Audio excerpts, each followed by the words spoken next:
L'ex-président sud-africain Jacob Zuma est de nouveau cité dans un scandale de corruption. Il est accusé d'avoir accepté des pots de vin de la part d'une entreprise de sécurité. Le gouvernement camerounais est prêt à interdire le mouvement pour la renaissance du Cameroun. Il s'agit du principal parti politique d'opposition du Cameroun.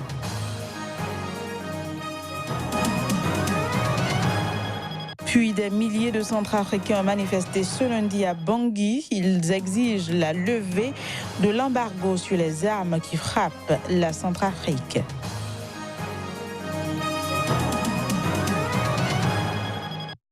Nouvelle page de l'information sur Sika TV. Bienvenue à toutes et à tous. On démarre cette édition par une note de l'Afrique du Sud où l'ex-président Jacob Zuma n'est pas au bout de ses ennuis judiciaires. Déjà cité dans plusieurs affaires de corruption, il a été accusé hier lundi d'avoir accepté des pots de vin de la part d'une entreprise de sécurité. C'était à l'occasion d'un témoignage accablant devant une commission d'enquête. Voici les images. Devant la commission Zondo, qui se penche depuis août sur les scandales de l'ère Zuma, l'ex-numéro 2 de la société de sécurité Bosasa a affirmé que son entreprise avait versé mensuellement 300 000 rands à la fondation Jacob Zuma pour se protéger de poursuites judiciaires. D'après Angelo Agridzi, qui témoigne depuis une dizaine de jours devant la commission, l'argent caché dans un sac de grande marque transitait par l'intermédiaire de la présidente de la fondation. En échange de ces paiements, la compagnie Bosasa, rebaptisée African Global Operation, cherchait notamment à obtenir l'interruption d'une enquête de la police judiciaire visant sa société soupçonnée de recourir à des méthodes illicites pour décrocher des contrats publics. La commission Zondo, qui entend ministres, députés, fonctionnaires, chefs d'entreprise ou encore banquiers, enregistre un grand déballage qui éclabousse le parti au pouvoir, le Congrès national africain, à 4 mois des élections générales. Depuis le début de son témoignage, il y a une dizaine de jours, Angelo Agridzi raconte comment Bosasa s'est frauduleusement acheté de juteux contrats publics et la protection du pouvoir. Les personnes mises en cause dans ce dossier auront également l'occasion d'apporter leur version devant la commission. Au Cameroun, l'opposant Maurice Kamto, qui revendique toujours la victoire de la présidentielle d'octobre dernier, après être arrivé deuxième derrière le président Paul Biya, a été arrêté ce lundi soir à Douala, et ce 2 jours après avoir été à l'initiative d'une vague de manifestations contre le pouvoir en place. Les détails. Maurice Kamto, le président du mouvement pour la renaissance du Cameroun et plusieurs de ses militants ont été interpellés en fin d'après-midi au domicile d'Albert Zongang, situé au quartier Guinness dans l'arrondissement de Douala 5e. Après avoir maintenu la tension pendant des heures, la police a finalement investi le dit domicile et s'est emparée des occupants. Maurice Kamto et Albert Zongang, notamment. Ils auraient été conduits à Yaoundé, la capitale politique du Cameroun. Ces autres interpellations gonflent le nombre de militants du MRC interpellés. Source digne de foi, cette interpellation est en rapport avec la marche blanche organisée par son parti pour dénoncer le hold-up électoral dans les villes du Cameroun et la diaspora. Et parlant toujours du Cameroun, le gouvernement est prêt à interdire le mouvement pour la renaissance du Cameroun, MRC, parti politique d'opposition. C'est ce qu'a déclaré le ministre camerounais de l'administration territoriale lors d'une conférence de presse à Yaoundé. C'était à l'issue des marches du 26 janvier organisées par les militants du MRC, une marche qui aurait fait 6 blessés par balles réelles et près de 117 personnes interpellées selon l'opposition. Des chiffres rejetés en bloc par le gouvernement. Voici le point de Narcissoum. L'une des marches du mouvement pour la renaissance du Cameroun, un parti de l'opposition camerounaise, a tourné le match ce samedi 26 janvier dans la ville de Douala avec des tirs de gaz lacrymogènes et des balles réelles selon ce cadre de MRC. Alors que nous marchions paisiblement, nos manifestants ne présentaient aucune menace pour les forces de défense et de sécurité, pour les personnes et les biens. Nous avons été surpris de constater que un nombre important de militants ont été interpellés, brutalisés. Au moment où je vous parle, il y a près d'une centaine encore gardés à vue. En face des hommes des médias dans la nuit du 26 janvier, le ministre de l'administration territoriale, Paul Atangandji, assure que les forces de l'ordre n'ont fait usage d'aucune arme à feu à Douala. Les forces de maintien de l'ordre n'ont fait usage d'aucune arme à feu à Douala. Toute information qui affirme le contraire est mensongère et fabriquée de toutes pièces. Une version que ne partage pas ce cadre du mouvement pour la renaissance du Cameroun. À Douala précisément, on a malheureusement des camarades qui ont fait l'objet qui ont été vraiment agressés, c'est-à-dire ils ont reçu des coups des balles. Voilà, on a tiré sur eux avec des balles. On a pratiquement 6 camarades qui actuellement sont internés. Voilà, parce qu'ils ont reçu des balles d'armes à feu tirées alors qu'ils ne présentaient aucune menace pour les forces de maintien de l'ordre. Le ministre indique par ailleurs que le MRC court le risque d'être dissous et ses activités interdites sur tout le territoire camerounais.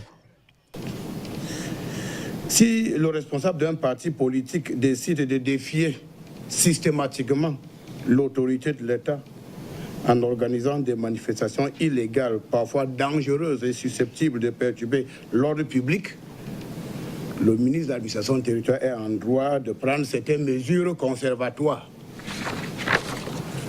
Et ces mesures conservatoires, il y a l'interdiction provisoire de ce parti politique. Et si jamais les indices concordants de perturbation de l'ordre public sont établis contre ce promoteur, son parti politique peut définitivement être interdit sur l'étendue du territoire national. À noter, dans la capitale française, précisément à Paris, une cinquantaine de manifestants camerounais ont envahi le même soir l'ambassade du Cameroun, saccageant notamment les portraits du chef de l'État camerounais. Au Nigeria, la suspension du président de la Cour suprême poursuivi en justice pour fraude suscite beaucoup de remous. Un groupe d'avocats nigériens a manifesté devant le siège du barreau nigérien à Abuja pour protester contre cette destitution illégale. Reportage. Le gouvernement nigérien s'est défendu d'avoir cherché à interférer dans les élections du mois prochain au Nigeria en suspendant Walter Onogen, président de la Cour suprême et plus haut magistrat du Nigeria, poursuivi en justice pour fraude. L'ancien ministre de la Justice est remplacé par Tanko Muhammad, un juge originaire du nord du pays. La constitution nigériane prévoit en effet que le président ne peut renvoyer le plus haut magistrat du pays qu'avec l'approbation des 2/3 des sénateurs. Walter Onogen est poursuivi devant le tribunal du Code de conduite, une juridiction créée spécialement pour juger les questions éthiques.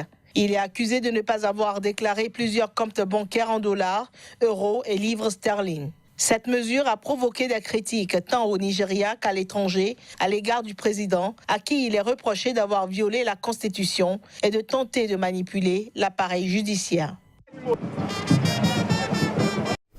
Des milliers de Centrafricains sont descendus dans la rue ce lundi à Bangui pour exiger la levée de l'embargo sur les armes qui frappent leur pays. Cet embargo en vigueur depuis 2013 a été imposé à la Centrafrique par l'Organisation des Nations Unies. Reportage. Environ 3000 Centrafricains, dont le Premier ministre Mathieu Simplice Sarandji, ont manifesté ce lundi à Bangui pour exiger la levée de l'embargo sur les armes qui frappent le pays. Depuis 2013, l'ONU a interdit à la Centrafrique de se procurer des armes et des munitions et les autorités de Bangui ont plusieurs fois vainement demandé la levée de cet embargo. Parmi les manifestants, il y avait plusieurs élus locaux, dont Brigitte Andara, maire du 4e arrondissement de Bangui. Membre du Conseil de sécurité, la France a été ciblée par plusieurs manifestants comme étant responsable du maintien de l'embargo. Nous avons des armées, mais il n'y a plus des armes. Comment toutefois l'armée peut toutefois protéger sa population? On en a marre. À propos de l'embargo, la France nous manipule beaucoup. Ça, nous sommes dans un pays souverain. Notre armée devrait nous défendre. Mais ils n'ont pas donné l'occasion à notre armée. Parce que les MINUSCA qui étaient là depuis ont tué les gens à leur su, à leur vue, et ils n'ont rien fait. Donc actuellement, on veut que la République centrafricaine puisse retrouver toute sa souveraineté pour que nos forces armées centrafricaines soient déployées dans tout le territoire centrafricain pour assurer la sécurité de la RCA. On veut pas. C'est pour ça que le peuple centrafricain ne peut pas comprendre cette loi de 2 poids, 2 mesures. Jeudi prochain, le Conseil de sécurité de l'ONU doit, comme il le fait chaque année, statuer sur le renouvellement ou non de cet embargo. Depuis 2017, la Russie et la France ont obtenu des exemptions pour livrer des armes à Bangui dans le cadre de la réformation de l'armée centrafricaine. Une demande chinoise similaire n'a pour l'heure pas abouti. En réaction à ces livraisons d'armes à Bangui, un rapport de l'ONU notait en 2018 que l'acquisition récente d'armement par le gouvernement a incité les factions de l'ex-rébellion de la Seleka à opérer un réarmement. Ce journal se poursuit. Les négociations entre le gouvernement centrafricain et les groupes armés qui ont commencé ce jeudi à Khartoum au Soudan devraient se poursuivre jusqu'au 1er février. C'est du moins ce qu'ont indiqué des sources à l'Union africaine qui chapeautent ce processus. On retrouve notre correspondant Narcissoum. Ils sont presque tous là, chefs de guerre, délégations gouvernementales et représentants de la communauté internationale. Ramener la paix en Centrafrique, c'est l'objectif ambitieux d'un dialogue entre les délégations des groupes armés centrafricains et le gouvernement. C'est la salle de conférence de l'Académie supérieure des recherches stratégiques sur la sécurité de Khartoum, au Soudan du Nord, qui sert de cadre à ces pourparlers. Une rencontre présidée par l'Union africaine avec l'appui des Nations unies de manière plus discrète, la Russie, facilitateur des déplacements des délégations, surtout celle de l'Est-Seleka. Cette fois, la rencontre se singularise non par la venue des chefs de guerre, mais par la présence des principaux parrains de la Centrafrique. Plusieurs revendications ont été posées par les différentes délégations. Revendications qui seront prises en considération après des huis clos. Les échanges que nous avons eus, tout un chacun a souligné le fait que ce n'est pas la première fois qu'un accord est signé, mais ça n'a pas marché. Alors faisons en sorte que cette fois-ci, non seulement pour la méthode de travail pour arriver à l'accord, mais également pour la mise en œuvre, qu'on puisse se préparer et qu'on puisse peut-être, le jour de la signature officielle de l'accord à Bangui, que des actes forts soient annoncés. À noter, ces pourparlers pourraient se poursuivre 2 à 3 semaines, selon l'officiel centrafricain. Puis au Bénin, les pratiquants d'aïkido se sont retrouvés ce week-end pour une évaluation nationale des niveaux.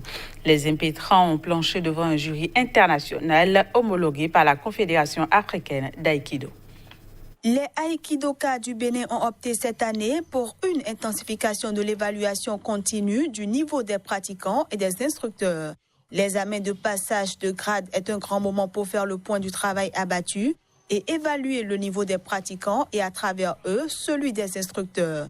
Pour la première session d'examen de passage de grade de 2019, les aïkidokas amateurs ont planché devant un jury international homologué par la Confédération africaine d'aïkido. Nous avons pris l'habitude par le passé d'organiser des passages de grade internationaux. Donc cette fois-ci, nous avons souhaité démarrer avec les passages de grade sur le plan national. Donc nous avons invité un expert qui vient de Togo pour apprécier le niveau des pratiquants et des instructeurs que nous avons au Bénin. Aujourd'hui, nous avons une vingtaine d'impétrants. Le niveau, nous avons quand même des gradés jusqu'au 2e dan pour le moment. Et nous essayons de progresser comme nous pouvons. D'origine japonaise, l'aïkido est un art martial qui permet de se forger un corps et un esprit capable de se protéger. J'aime pas les arts martiaux qui sont un peu violents et tout. Donc j'ai choisi de faire l'aïkido. Et quand j'ai commencé, j'ai vu que c'était...